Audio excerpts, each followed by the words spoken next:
AJ is at AJ Bianco. And as she said, we run the hashtag podcast PD Twitter chat, which is weekly on Sunday nights at 8:30. It's 30 minutes, 2 questions. And we love podcasts, and we think that they should be playing an awesome role in education. So we want to thank you guys for coming to this little EdCamp session today. Yeah, thanks for being here. And thanks to Jen Williams and the organizers of EdCamp Tampa Bay for inviting us to do this virtually. Cool. So where do you want to start, Stacey?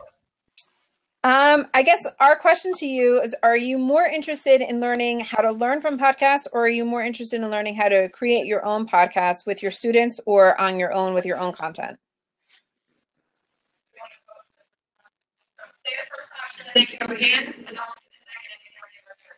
Okay, so the first option is to learn about learning from podcasts.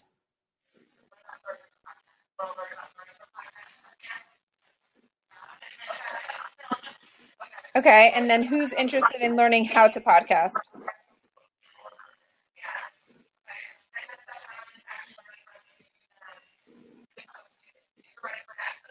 Start with the general rundown about the podcast and the benefits and all that good stuff, and then you can move into the advanced for everyone else. I missed that, Natalie. If we can start with option number 1. And then okay. Option number 2. All right, so we'll give you a quick rundown on how Podcast PD started. As you know, Chris said he's a podcaster, and I am an avid podcast listener. And I started with a running podcast, and I moved to a Harry Potter podcast, and then a Run Disney podcast. And then Chris put something out in the Google community for Google Educators Group for New Jersey, saying that he had an educational podcast. And, Chris and I joke back and forth that there's really a podcast for every topic that's out there, but I was unaware that there were educational podcasts. So what I started doing was just listening to podcasts about education and taking notes. And my role in education is to coach about technology. So this was a really great way for me to learn about what other people were doing, how they were using technology in their classrooms, and then turnkey it and share it with my staff. And that's really what got me hooked on educational podcasts like Chris's House of Ed Tech and some of my other favorites out there. And so that's really where Podcast PD was born. I blogged about it. Jen Williams kind of picked up on it, and being the great promoter that she is for all things education, she convinced me to create a Twitter chat, and I convinced Chris and AJ to come on board and help me moderate it, because I'm not that savvy with that kind of stuff. So that brings us to present day. That started back in April. So we're 6 months into Podcast PD, and we really haven't missed a weekend. We always produce some type of content, whether it be slow chat or a podcast in lieu of having the Twitter chat. But basically, we've been trying to work our way into finding out whether or not, or helping people with whether they want to podcast on their own, which is what my next step is, or consume content for their own professional development. Awesome, Stacey. A little bit about how I got into podcasting. I've been on Twitter since 2008. Small fun fact, Eric Scheninger and I joined Twitter on the same day within hours of each other. He's just gone on to send a few more tweets than I have in this time. And I basically, in being on Twitter and being a connected educator, got tired of retweeting other people's content and decided, with the help of my wife, that I should be creating content that people would find value in. And my passion is technology integration and how you can use technology effectively for instruction and also even for personal use. So I decided to create my own podcast and be a creator rather than just somebody who is curating other people's good ideas, because I have a voice, I have a perspective, as do all of you. So for those of you that are interested in creating content, all of you in that room could want to create a podcast about the same topic, and that's okay. Because, for example, there are, 7, 8, 9, 10 podcasts just about how to create podcasts. but those hosts create their shows and give you information from different perspectives. So that's something to remember. And yes, I see you waving in the back of the room. Go ahead.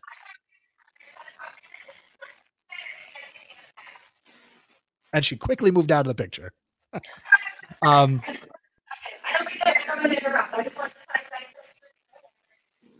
Who is that? Oh, wait, I know who it is. Jen, you're wearing glasses. I didn't recognize you either. Everybody in the room, give it up for Jen Williams.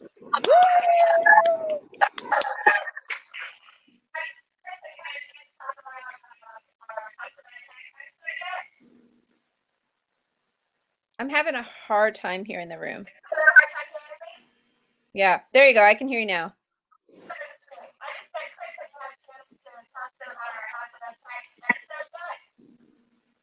I I was so glad to have you on. was so honored. I was absolutely so honored. So Episode number 45. fine. Okay. I just want to say hi. Sorry. That's Hi, okay. Jen. Thanks for inviting us. Didn't we kind of invite ourselves? No, I think she told us to come down to Tampa Bay. That's right. And for a while, we did entertain that to the point where we even looked up flights. No, you did that. I did that, yes. But we digress because I have family down there. So podcasts, they are popular in this country. Raise your hand in the room if you currently consume podcasts. Hello. Hi, Katrina. Hi, Katrina.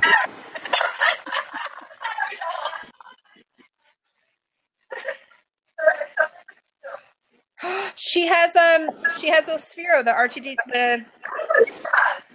Yes, Look at that. my kids are so excited. Santa's bringing them.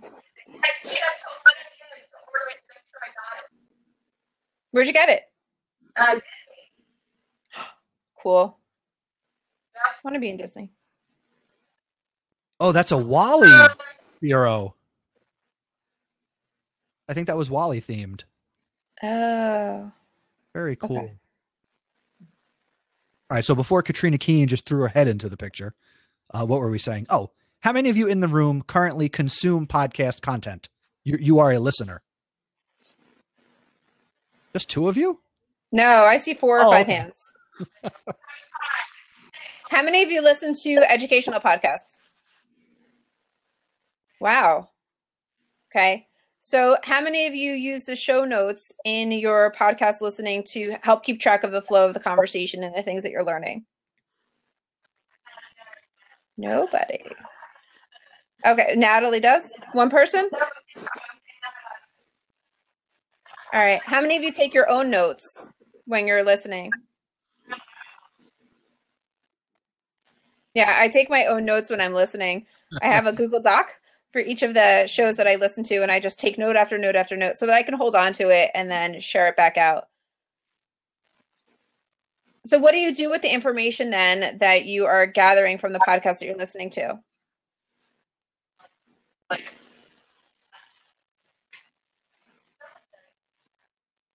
Okay, so you're saying so people use it back in their classroom, so like that applies, and they'll take that and they'll apply it actually in their class with their students.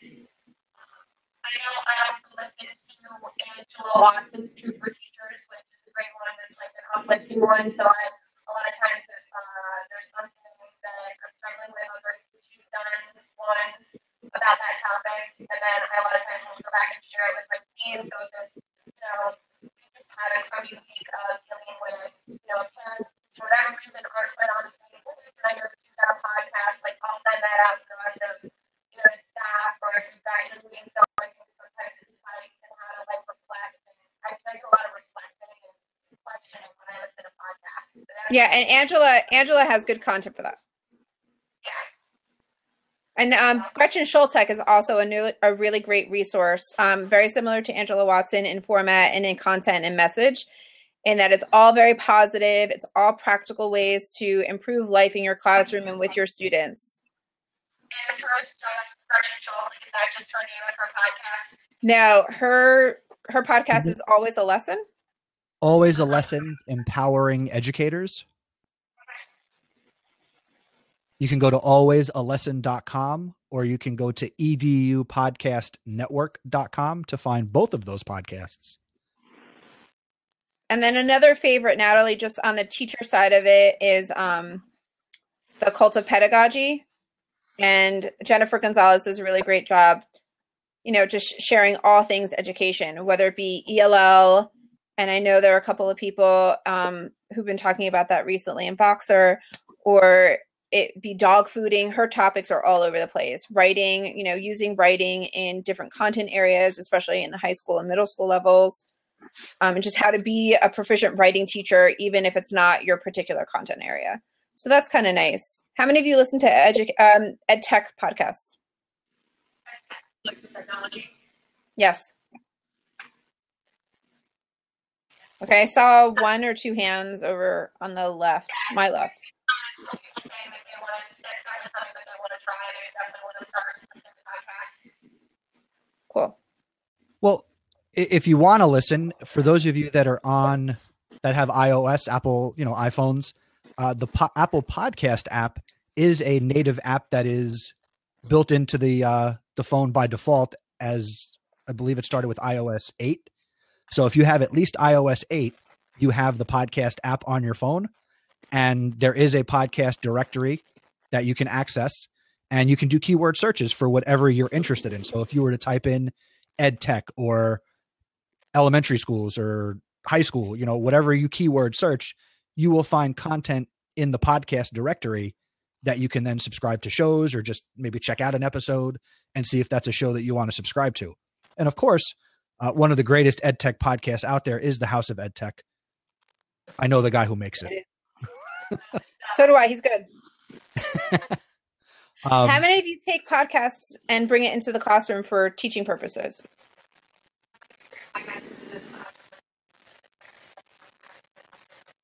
I can't see all hands now. Is there a number? Okay, one team. So this one, the lady has done it 2 times.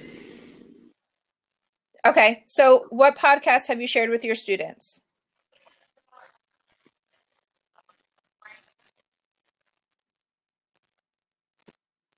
Is she typing to us?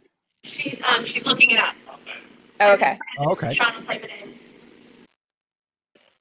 Because that's another way to use podcasts in the classroom. It doesn't necessarily have to be for your own professional development, but for the development of your students and for teaching. I love that idea, Stacey. I really do. I think that's fabulous. Is there a way for us to share with this group, like, your list of suggested podcasts? Like, do we have, Yes. do we have a Google Doc or something like that we can share with them, or something that they can kind of walk away with? I've been writing names of podcasts up on the board as you guys have been talking about them, and ask Chris so that they can kind of report it that way. But if there was a digital way for us to share that information, I just was wondering. Natalie, I just posted a link in the chat here on Blab. Obviously, I recommend anything on the Education Podcast Network. And I'm also going to put in a link to my Pinterest board, where I put a lot of podcasts that I enjoy, which is the name of the board, podcasts that I enjoy. So you can grab those links, you can tweet them out. Yeah. Right, so we're sharing those right now. Cool. And for everybody in the room, if you're on your device, you can get the Blab app. If you want to come in, you can certainly engage with us here in the chat portion of this. And even if Sean wants to get in the Blab, we'll let him in, and you could pass his phone around like a microphone. And if you guys want to come on, you can certainly interact with us and ask questions. Because I imagine that's mostly what you guys have, is questions about, how you can incorporate this into your learning. I think it's pretty straightforward to say you can find education podcasts that you can use for professional development to learn and engage with new people who are creating content. But one of the things that Stacey and I and AJ, who had to leave, but we're passionate about creating that content. So we'd love to answer questions and make recommendations about how you can bring this into your classroom and, use it with your kids or use it for yourself, and how to create awesome content that you should share with the world.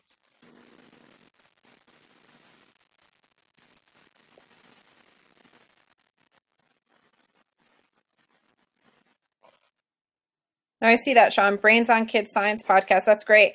And then there are a couple of people. Joe Sanfilippo came into into the blab earlier, I know that he has a podcast that he does with his school called Go Crickets. So you can see what others people are doing. That's where I'm headed. I'm headed to see what other people are doing with their students, to, you know, brand their school, share the message, share the great work and the great teaching that takes place each day with a broader audience. And actually, you mentioned Joe Sanfilippo. He has what he does with his kids, but he also has a podcast that he does with Tony Sinanis called Brand Ed, which is all about branding your school. And they talk to guests, you know, in 12 to 15 minutes about schools telling their story, which that might be something you want to bring back to your schools, about how you can use podcasts as a way to promote what you're doing to the community, to the world, and just share all the awesomeness that happens in your classrooms and your schools and communities. And why wouldn't we do that?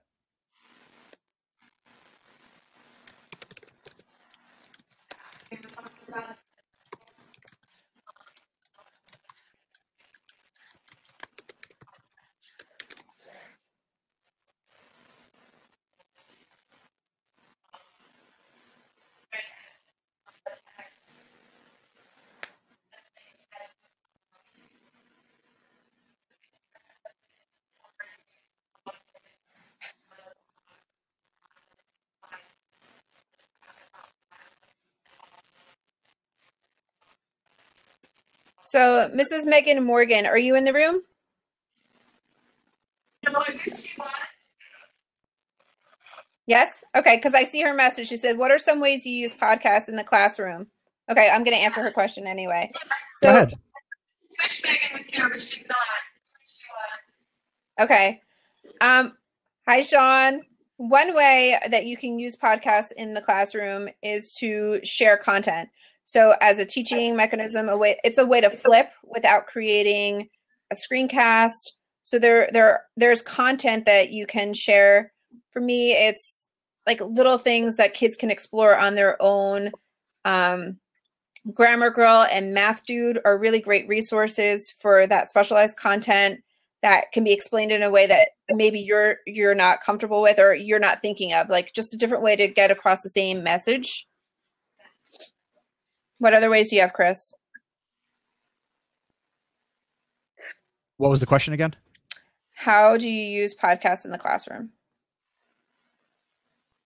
It's a great way to, just simply transfer knowledge, because when you look at podcasts and the fact that they provide you with anywhere, anytime, it's time shifted. You don't have to listen to it when it's released. You can listen to it when it's convenient for you. So podcasting could be a great tool to flip your instruction. It's also a great way to expose your students to new content in a different way. Because you can find a podcast on anything, science, there are math podcasts. You can expose your kids to basically any content area, and you can embed those things on your website. You can link to them. You could even take it a step further and have your students or even yourself reach out and connect with the host of a show. And now you're improving your PLN, you're introducing experts into your classroom and exposing your kids to different perspectives.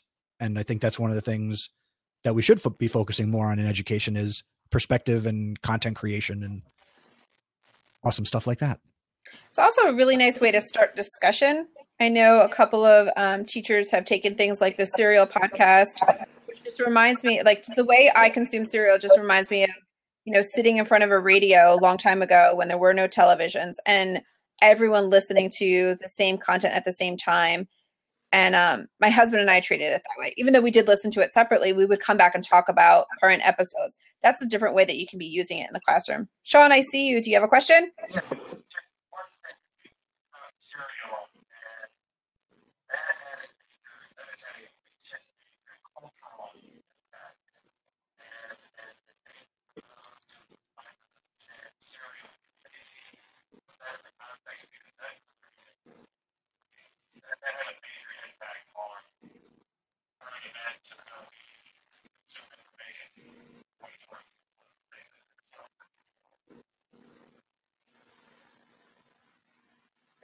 Okay, so I think what I got from that, because it was really hard to hear you. Sean, if you want to come in on your phone, I think it might be better to hear you and hear what's going on in the room.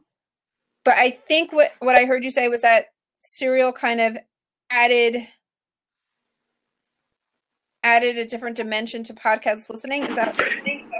Yeah, if you could just maybe share with the folks, and you're getting some good head nods and some good folks copying down the information, but maybe talk about the impact of Serial and what it is, Okay. and how that impacted how we receive information and just what it is. And that was a big deal. That was a big deal. And it came out, what, last year this time? Oh, let me step back. Chris, when did I think I listened to Serial around this time last year? Is that right? Serial came out in October of 2014. So Serial is God, Chris, you're better at explaining it. All right, only because I'm getting the feedback. Sean, I'm going to knock you out, and then when you have another question, we'll bring you back in. That worked out well. I could hear you a lot better. Yes. So Serial was produced by the people who produced This American Life, which is produced by NPR. So Serial was a 12-episode podcast produced almost like the season of a TV show that covered one story week by week. And this first season of Serial covered the story of somebody who had been accused of murder and, was put away. And this podcast, episode by episode, looked into the case in detail, and every episode explored a different aspect of the case. Different episodes actually had the person who was convicted interviewed from prison on the episode. And it was just what was so fascinating about the podcast was the ability to tell a story. It could have been any story, but the way it was told, how it was produced, that high quality radio background of NPR, powering this podcast, made it really compelling. And I couldn't wait, week by week, I couldn't wait for the next episode to come out. So that's actually, for my own show, I don't produce something that's a story, but that's something as I want to create content, I want to make it compelling. So that's something to keep in mind. There was a gentleman in here in the chat earlier, Dave Jackson, who creates a podcast called The School of Podcasting, which is a podcast about podcasting. And he quotes somebody who I don't know who they are, but the quote is, "There's no such thing as too long, only too boring." So as long as you're engaging and compelling, your podcast could be 5 minutes, it could be 30 minutes, but it's about engaging content. So that's how you can determine, did I find something engaging that I want to listen to? And if I'm going to have my kids create content, or I want to create content for my students, how am I going to hold their interest? Yeah, and what was really interesting about Serial is, not everyone got in at the same time. I think I got in 5 or 6 weeks into it, and I was able to binge, which was really awesome. And by binging, I mean it's like binging a TV show, and you just consume the content all the way through. And then by the time I caught up, it was almost over. And that for me was heartbreak, because like Chris said, it was only 12 weeks long. But the way people are using it in the classroom, I know a lot of high school teachers are using it, whether it be in psych or, criminal behavior, those types of classes, because it really does follow and track this cold case. It's not even a cold case. I mean, the guy was convicted, but it raises the question of whether or not he was wrongfully accused. He was in high school. There were all of these circumstances. Was he targeted?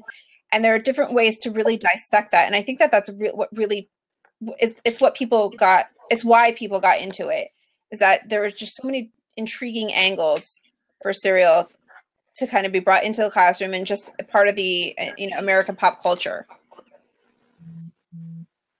And for those of you that have more interest, if you've listened to it or you're listening to it, a great continuation is the Undisclosed podcast, which is the woman who actually brought this case to the attention of. Oh, are you waving because you listened to it?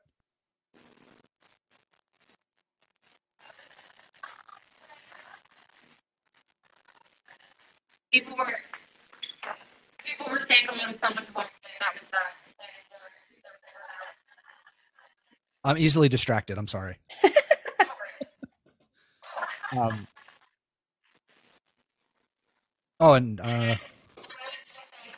be a cool thing. So let's say you show your students like a podcast like Serial, where a week by week thing. How cool would it be if you had your students create a story and every week you share something about on their own class podcast, like stories that they're writing, like a chapter a week. You could kind of make a real like something that you could apply that to your kids writing and then sharing it, and then maybe kind of moving. It could either be something where it's something that's going on in the world, like current events. You could be doing like a play-by-play of what's happening and kind of doing fingers and story more. You could be something made up and it's like a really fiction podcast where it's again just a story though where you're telling them, you're teaching them about events or things like that. I was just thinking that right now. Only that into writing and podcasting with your class.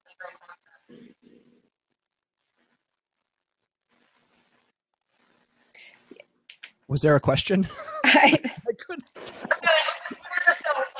thoughts on whether or not that would be something that would be like doable or something that would be a valuable way to podcast in the classroom.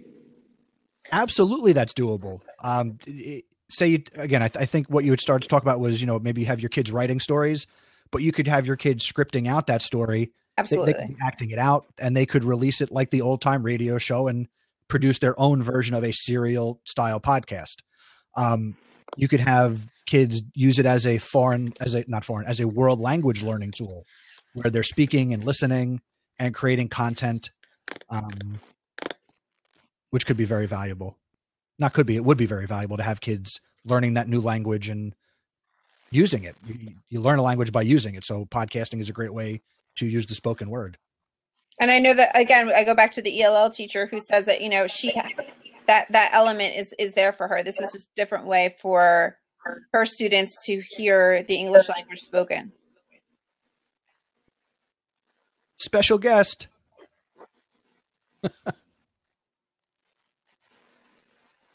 Very cool.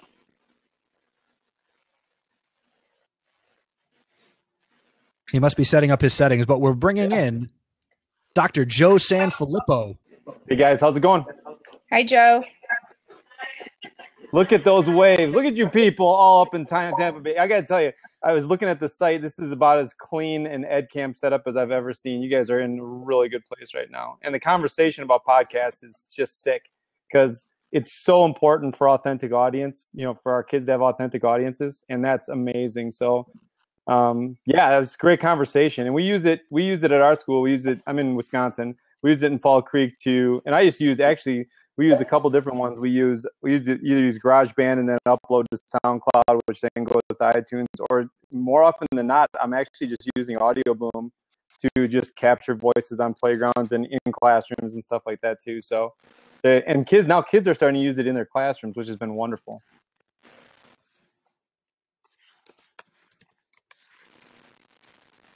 Yeah, it's good. That's good. That's all I got. I love listening. Stacey and I both just typed in Audio Boom. And we're going to talk a little bit about it at the next session when we talk about telling your story. We do use podcasts a little bit, but yeah, it's such a great tool because it's new literacy, it's new stuff out there. It's authentic for kids and it's stuff that they like to do because they're engaged.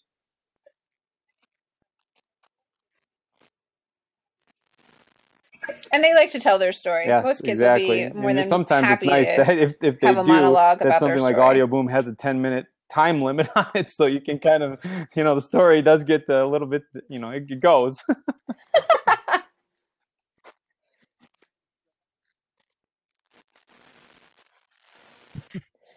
Well, actually, Joe, that would serve as a good transition because you started to mention some tools about content. Yeah, you guys creation, go ahead. so I just want to pop in and say hi.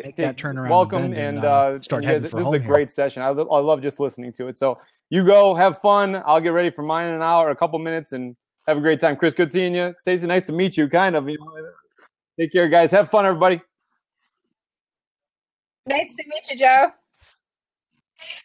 Bye. Take care. Take care, Joe, and go Crickets. Awesome. Thank you, Joe. So he started to mention some tools that you can use to create content. So some software that I also recommend would be Audacity. which is a great free audio editing tool that you may have heard of. Say that again. It That is one both cool, the first one. Audacity. Audacity is both for Windows, for Mac, and also if you happen to be on Linux, it works on Linux as well. If your school or you have a Chromebook and you're on a Google device, what I recommend is Twisted Wave,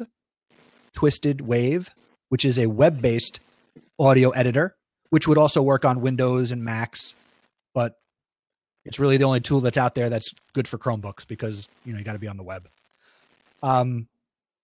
In terms of the next question that people want to get into podcasting, want to ask about is, what microphone should I get? You don't need to spend hundreds of dollars on a microphone. You don't need to go out and get what they're using on your favorite local radio station.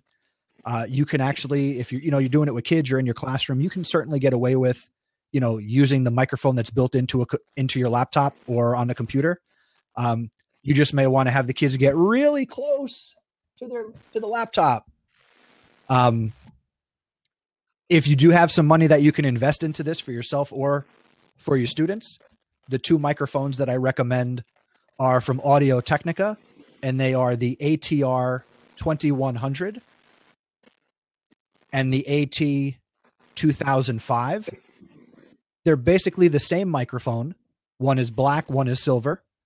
They both connect to your computer, regardless of the platform, via USB.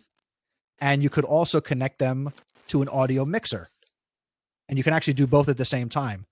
And when I consulted with Stacey in her school, I'm going to tell her story.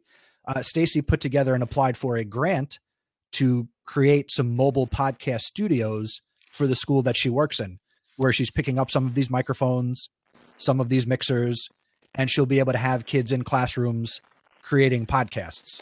And she's going to teach them, and she's very excited about that. Where you can put your content, because it has to live somewhere if you want to share it. Now, let me preface that by saying you could certainly just record content, keep it in your classroom, and just share it with your kids and maybe the families in your classroom. But if you do want to take advantage of that worldwide audience, you could certainly share to a tool like SoundCloud. You could also share to a website that is free called Audio Mac, MACK. And that will help you create a little web page where you can get your content up and share that with your audience. What else? So there's also Podbean. And these are great tools that are good for kids, or even for you if you want to start to dip your water in the pool of podcasting. Question just came up in the chat. What was the other microphone? It's the AT 2005. Now, they're not expensive. Both of those mics retail for about $60 or less. Usually you can find the ATR 2100. That's usually the less expensive mic. And occasionally it does go on sale on Amazon for like $40. The mic I'm using here is the AT 2005. And I'm using the mic on my headset, which is perfectly acceptable.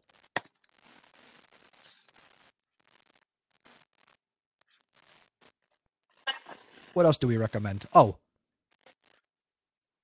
in terms of, can you embed podcasts in web pages? Thank you, Connie. Yes, you can.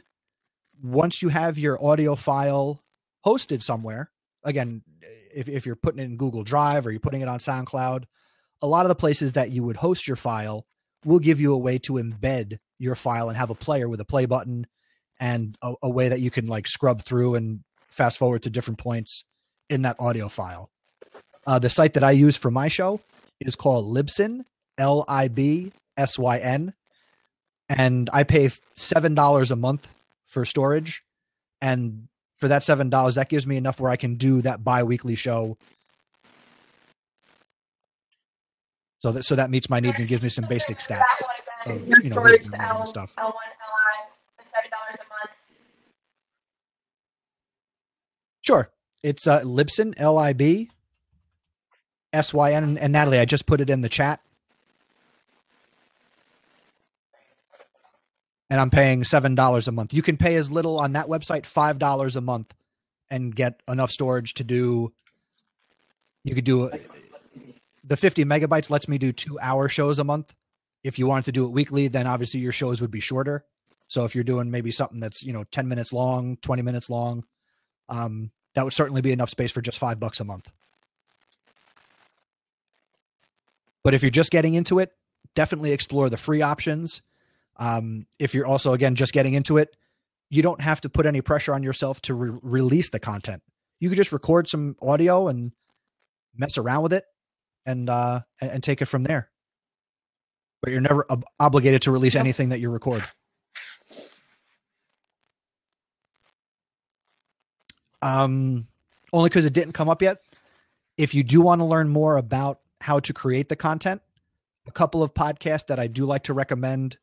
So these would be podcasts about podcasting. The first one is the School of Podcasting with Dave Jackson. Stacey, if you want to type these in, that would help. We've reached the end of the first session. We're moving into the second one. So I want to thank you guys so much for joining us. It was amazing, and thank you again for your patience and waiting for us to get ready this morning. No worries. A ton. So thank you guys so much, and all your info. And then I'm going to go back in the class. I'm probably going to put something together, and I'll tag it with the EdCamp Tampa Bay and kind of send that back out and let it go again. But thank you guys so much. You are rock stars, and we love being able to see you today. So thank you. Thanks, Natalie. Just so you know, this was recorded, so if anybody wants to go back and watch it, it's available for them. Bye. Take care. Bye.